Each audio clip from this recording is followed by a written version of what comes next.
Are we live? I don't know. In Canada, we're always alive until taxes kill us, right? True.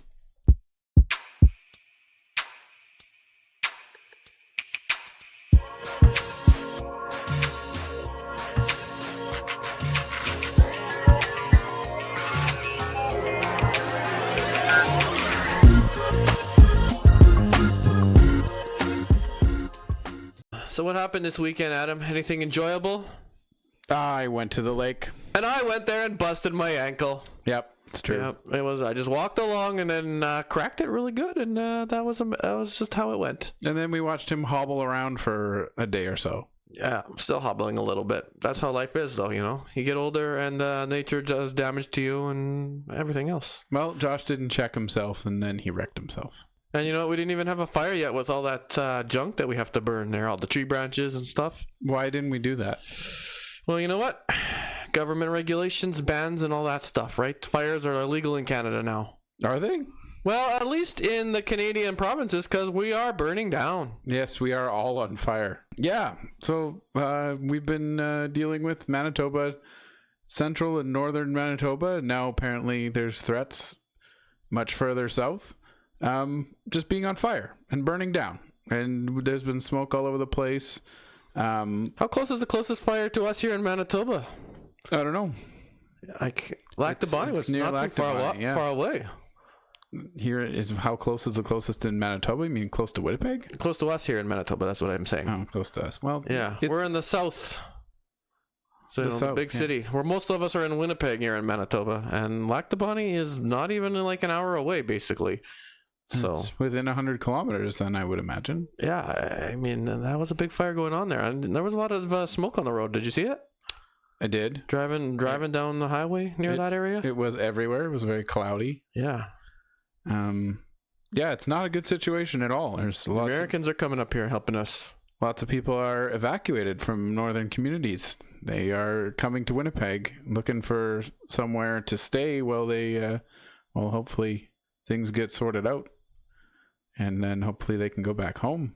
But, some people will, unfortunately, probably find home looks very different. Yeah.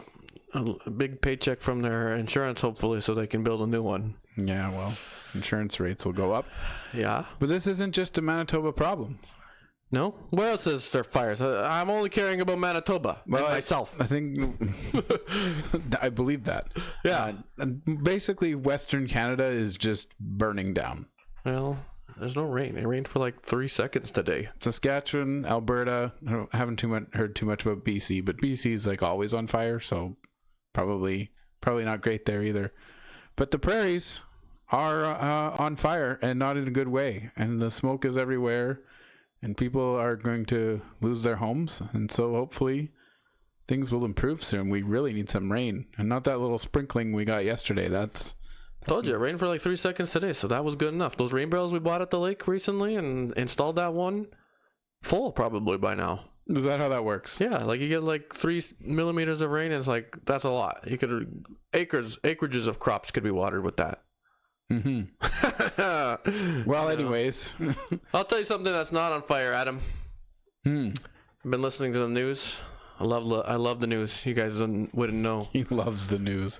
The U.S. tourism economy is not on fire. They're having some issues, Adam. I think what we should do is listen to the good old classic CBC on this front. They've had their budget increased, so I'm sure that they got a good story for us. This video quality will have gone up a sufficiently equal amount.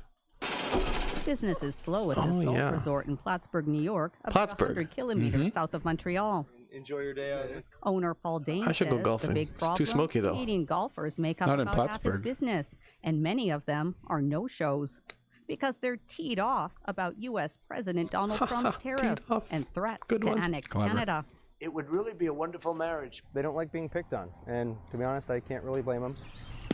To encourage Canadians to return, Dame is offering some freebies, including a set of Canadian-themed golf balls. Maple syrup, hockey jerseys, and Mounties. A gift to say thank you, a gift to say come back and see us. That looks like a tourism thing that you could get here in Canada. Offering perks to woo back Canadians. In April, the number of return trips Canadians made to the U.S. plummeted by close to a third compared to the same period last year. Just an hour from Montreal. To help boost sagging tourism numbers in the Plattsburgh area, the local Chamber of Commerce is running TV ads targeting Quebecers. And on Sunday, it plans to launch a webpage listing local businesses offering exclusive discounts for Canadians. We have lodging properties who are offering at-par rooms or discounted room rates. We understand that there were feelings hurt, but understand the Plattsburgh and the Adirondack region value you. The state of California is running a similar campaign, which includes a friendly ad, "Thank you, Canada," and a webpage listing more than 1,000 hotels and attractions, offering Canadians discounts of up to 40%. We just want to send the welcome mat that we love having our Canadian friends. But it may take more than kind words and deals. Because of Trump, I'm not going to travel to the States, even if they offer discounts. Discount is temporary bandage, nothing else. So Trump also needs to drop the tariffs? Yes, definitely. Still, some U.S. tourist destinations say their efforts are worth a shot. Nice shot. Sophia Harris, CBC News, Toronto. Very, very interesting, Adam. Yes. What does that mean for us? Well, I don't know. I just remember President Trump there saying that he doesn't need Canadians or anything we have to offer. Well, he probably doesn't, but there's some people. Are those businesses really hurting, or is it a matter of political pandering on the front? Because you know what I noticed in that article? What? The two states that were mentioned are California and New York. Very left-leaning states that love Canada and Canadian-style politics. Why do you think those businesses are being put up there? Is this a little bit of propaganda rather than just simply hurting economies? No, I'm pretty sure they're just not getting money and they want money. Those businesses? Yeah. Yeah, that's probably true, but I'm saying, why am I listening to this story? Well, right? Because a couple of businesses clicked play and you were forced to deal with the results. That's exactly what happened. You didn't enjoy the improved CBC quality? Yeah, I mean, that doesn't affect my life at all. Over $1 billion went into that, okay? That's true. That's true. You better like it. I should like everything that I paid for from the CBC. Yeah, there. See, now you're getting it. The point I'm making here is, how much is the economics really hurting in the U.S.? Like, they have more population than us, and I mean, these are just a few small businesses we heard from. Yeah, but tourism is a huge thing, and it is. We've all seen the numbers, you know, of how much it's dropped from Canada, and we do go there and spend a lot of our money in their country. So their tourism industry, which, you know, is an important industry. I'm sure it's not the most important one, but it's important. It employs a lot of people. Is taking, you know, billions and billions of dollars of hits from this. So I doubt that this is political. I think this is just, holy crap, we didn't realize how much money you guys are spending here, and we'd really like you to keep doing it. Well, we'll see until they get the pressure on their politicians to do something about it. I mean, that's really it will continue as is. These discounts they're a nice idea.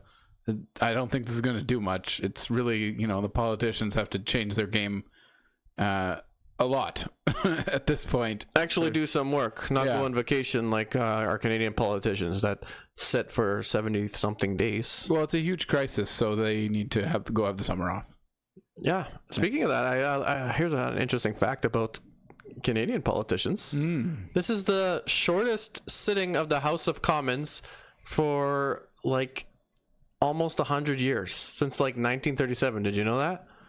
I do now. Yeah, apparently like 70-something days is how long they're sitting for, and it's like absolutely ridiculous. Like, well, the rest of us Canadians are going to work day in, day out. How many days do you work a year, Adam? It feels like all of them. Basically, I mean, like I get like 4 weeks on average, and I don't even take all my holidays. Yeah, same here. So I mean, like, it's like how many days is that? That's like out of 52 weeks, you're working 48 times 5. That's 200 and what, 20? 240. Yeah. 300, no, that's wrong. No, that's right, because we're not including weekends. Well, now you've just shown your bad math on the internet. No, I did the math correct. All right, sure, whatever. Leak spec math. So, I mean, we work that long. That's that's over 3.5 times, just about 3.5 times as much as the Canadian politicians work. So Yeah, well, the average Canadian is working 3.5 times harder in terms of time, yeah, well, I mean, and get paid at least a third or less. yeah, maybe a to sixth. make up for it, they're getting paid 3.5 times more. You know, it's, More like 6 times to whatever, depending on the I was average. trying to make a point, but Yeah. yes, they get paid a ton of money, and it seems like they're doing very little, and that just sucks. Well, you know what? They're not doing so little, Adam, Oh, because they had a first minister's meeting. And you know what that is? the one that comes before the second minister's meeting. And the third, correct. Yes. Okay. Good. No, I'm glad we've cleared that up. The premiers are the first ministers in Canada. And they had a meeting. And they with met the Prime with Minister. the Prime Minister. And apparently Doug Ford. Rob Ford's dead. Well, he lives on in the spirits of a lot of people in Ontario that keep voting for Doug Ford just Probably because true. of him.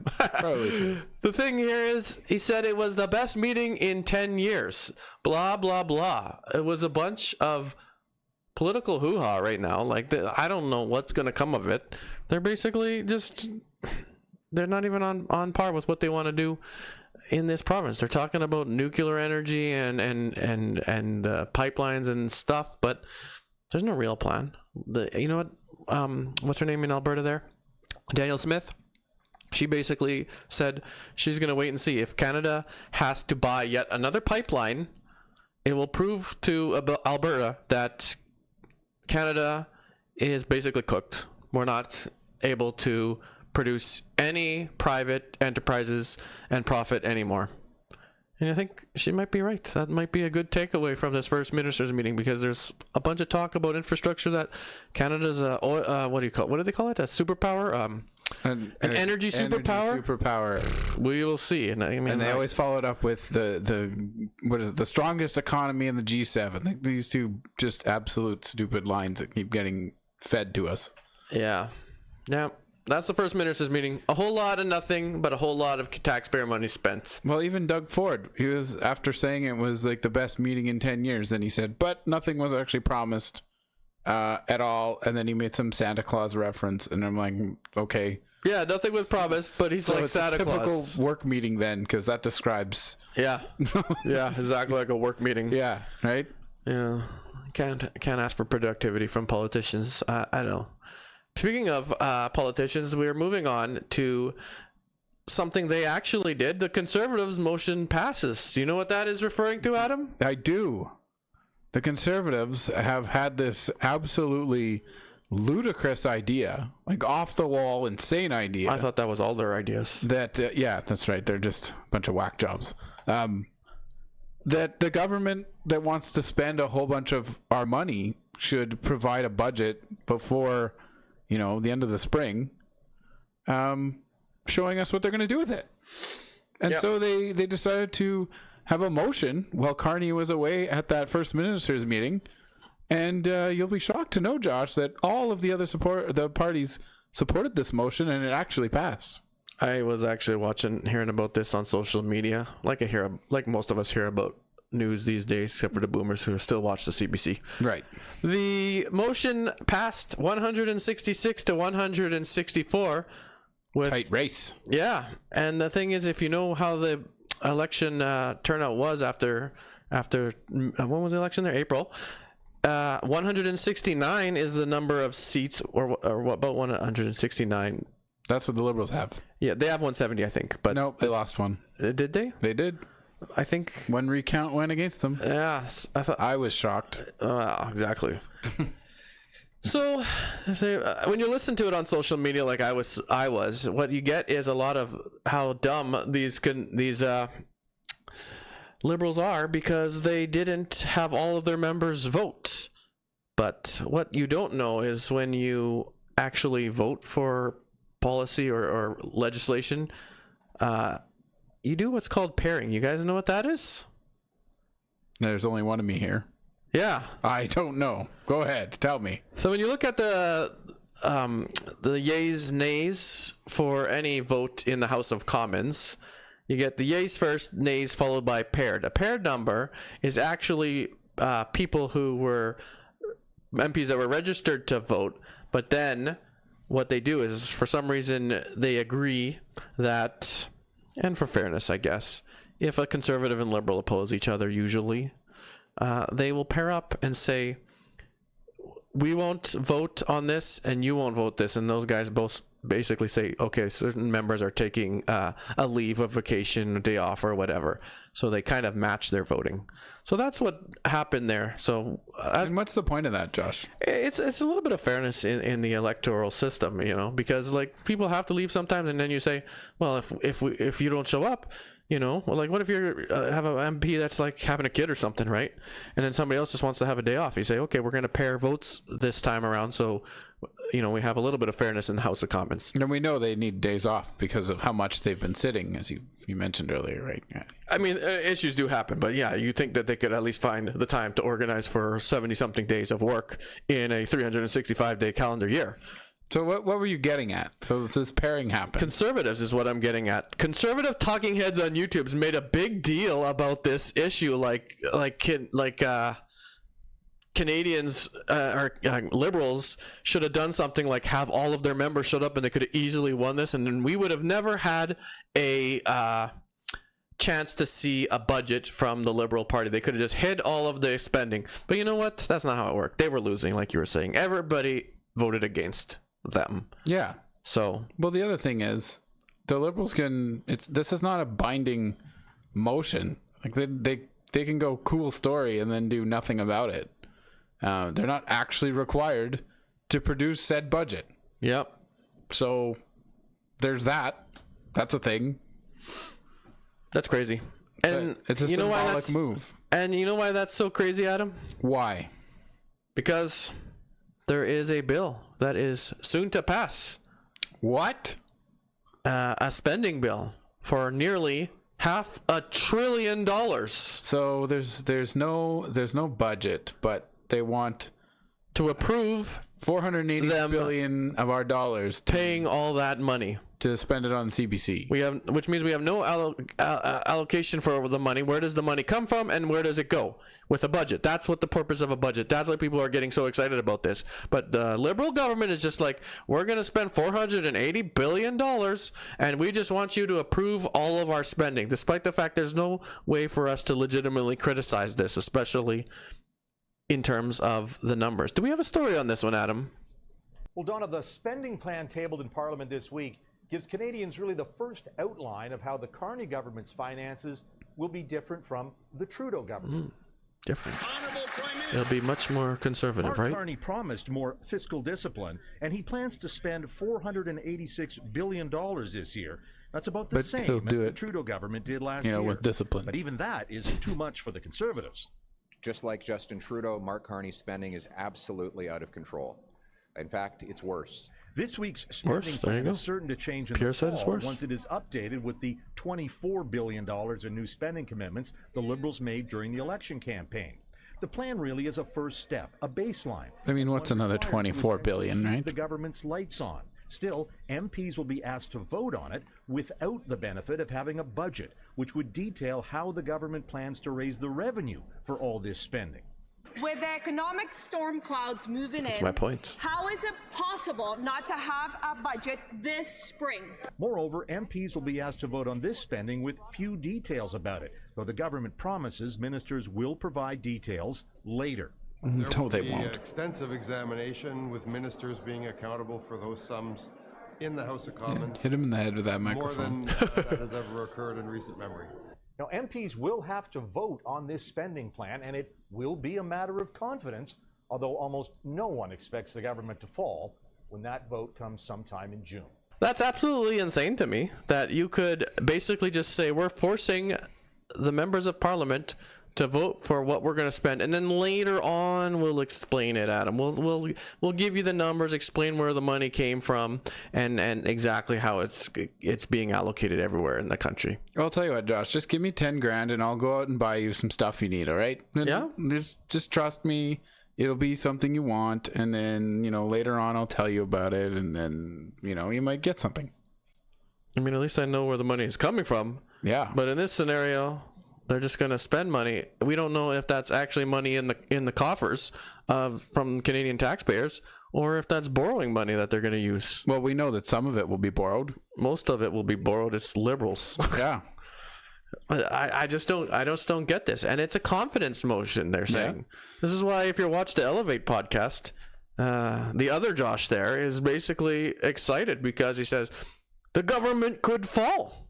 I mean, technically, yes. Yeah. Technically, they could. If they're voting to pass a motion saying we want a budget and everyone's supporting it, I suppose there is a small chance they would all support or not support a confidence motion to pass this spending and collapse the government. I think that's pretty unlikely. But it is an interesting dichotomy because, like you said, they passed a motion from all the opposition parties saying you need to show us a budget. But before you do that, there's a confidence motion saying here's all the money. This is what we're going to spend. Yeah, that it should be like it should be the other way around. Budget, then maybe money. And probably like not, you don't just get all of it because you said you want it. Like, you know, justify what you're spending. And like Yves Francois Blachette said, it's a what do you say, a facet of a country or whatever. I don't know, I didn't hear that. Yeah, during the election he was saying that. It's basically saying it's like an image of a country. Like it's not even real. Like they're not even trying to do things in an appropriate manner. Well, they just prorogued all the parliament and then did whatever they wanted for a while, and now they're just gonna spend $500 billion with no budget. They're just literally doing, I don't know, this is ridiculous. They're doing whatever they feel like when they feel like it, and all of us are just along for that ride. Yeah. Speaking of the work that they did in their short term and anything else that MPs are voting on, is there anything additional in the House of Commons, Adam? Well, there's one that came up today. The Liberals have tabled a bill, and it's to further tighten the border security, deal with the fentanyl that Trump is talking about, and other things like that. Let's watch this little video here about it. The Liberal government has introduced legislation aimed at tightening the border. It follows the government's promise in the throne speech to bolster security and provide enforcement agencies with new tools to help stop the flow of fentanyl. The CBC's Marina von Stackelberg is on the story for us. She's live in Ottawa. So Marina, what can you tell us about this new proposed legislation? Well, if we think back a while ago, a lot of this discussion about border legislation came with the threat of the U.S. tariffs on the premise that Canada's border was an issue with illegal drugs and people crossing through. And so Canada had proposed this $1.3 billion border plan that includes giving new powers and authorities to border security. But in order to bring through that plan, there needs to be legislation. And so that is what we're learning about today. Bill C2, basically three main focuses. Like I mentioned there, more law enforcement powers to deal with what the federal government says is illegal migration, transnational organized crime, fentanyl, money laundering, and terrorist financing. Also, to create a safe and sovereign and secure Canada, and that includes the changing economic and security relationship with the United States. And finally, to modernize our laws to deal with new security threats as they develop. And so I want to break down some of the ways in which the federal government plans to alter and change existing legislation to bring about these changes. So first of all, force transporters and warehouses to give Canadian border officers access to the premises. So in situations where they want to investigate suspicious sort of movement, they'll have the ability to do that. Coast Guard. Give the Coast Guard the ability to conduct security patrols and basically bring that information to law enforcement officials if needed. In terms of sex offenders, making it easier for law enforcement to share that registry information with partners. The federal government also wants to give more powers to the health minister and law enforcement to stop the flow of chemicals that could be used to make illicit drugs. They also want to make it easier for Canada Post and for law enforcement to search suspicious mail. And finally, dealing with that money laundering and terrorist financing, they want to step up enforcement and also bring in new restrictions on large cash transactions. So a whole suite of measures the federal government is hoping to bring in to kind of beef up security here for the country. So Public Safety Minister Gary Anand-Sangri, making that announcement earlier today in the House of Commons, was asked, about these sweeping powers that the federal government wants to give law enforcement agencies, if he's concerned at all about, Canadian civil liberties, human rights. He pointed to the fact that he has a background in law and human rights and how he feels confident with this proposed legislation. Have a listen. In order for me to bring forward legislation, it needed to have the safeguards in place. It needed to be charter in line with the values of the Canadian Charter of Rights and Freedoms. And I fundamentally believe that we have strike the balance that while fundamentally expanding powers in certain instances does have the safeguards and the protections in place to protect individual freedoms and rights. The minister was also asked, questions about sharing this information with law enforcement partners, including the United States. Can the Americans be trusted with our information based on what we've seen kind of transpire in the U.S. over the last few months? Also questions about, what the safety for Canadians will be. So he was fielding questions about that.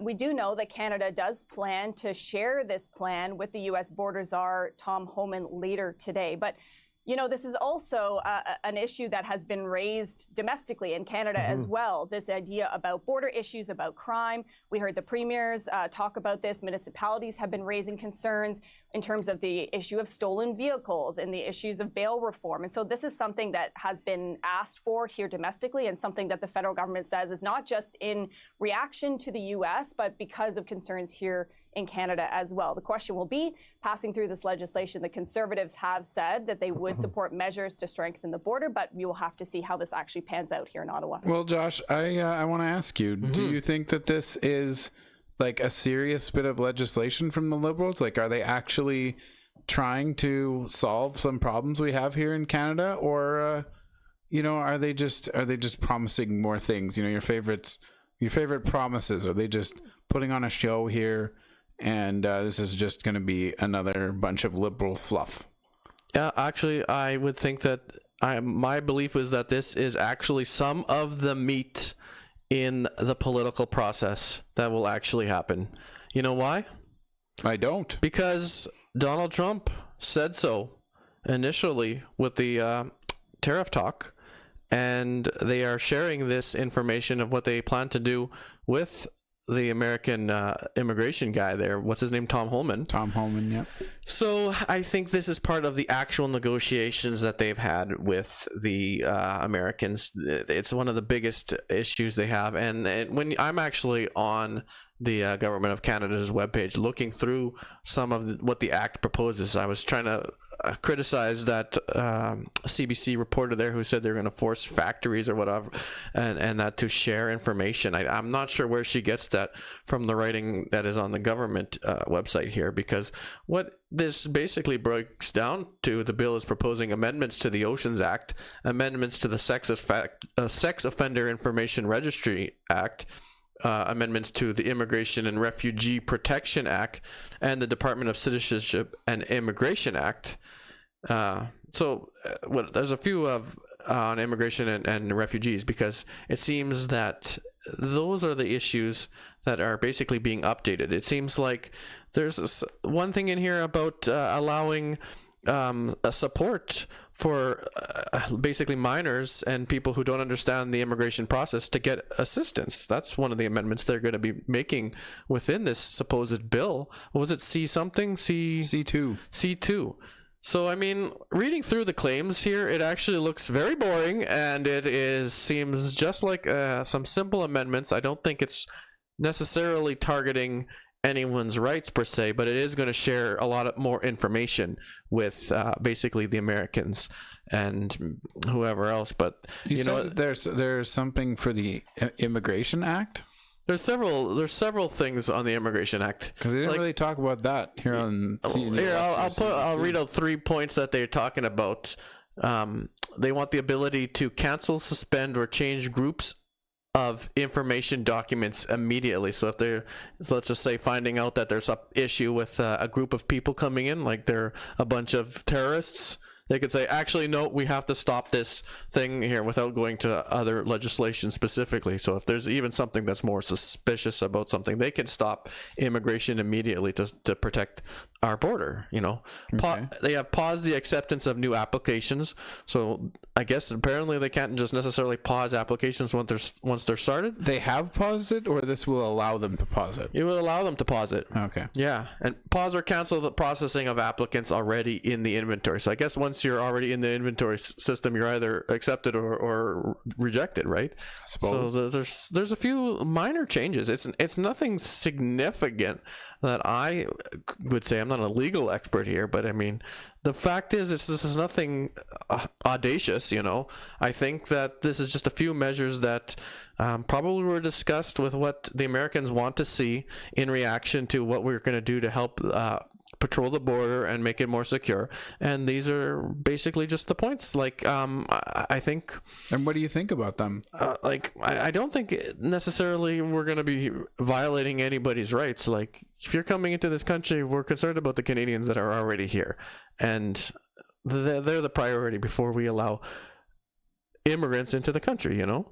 You know, we have to approve them based off of the Canadians who are already here contributing to the system, you know. So I don't have a problem with a little more stringent measures in place, you know. I think the best thing about this is it's boring, and it is probably at least one step that probably will get passed to help get the Americans off of our backs. So it's like some real legislation that will potentially improve things and not just a big silly photo op. I noticed that there was nobody sitting writing fake executive orders about this one. You know, they actually followed the proper process, tabling bills in Parliament. So, you know, that's kind of nice to see. Yeah, we'll see.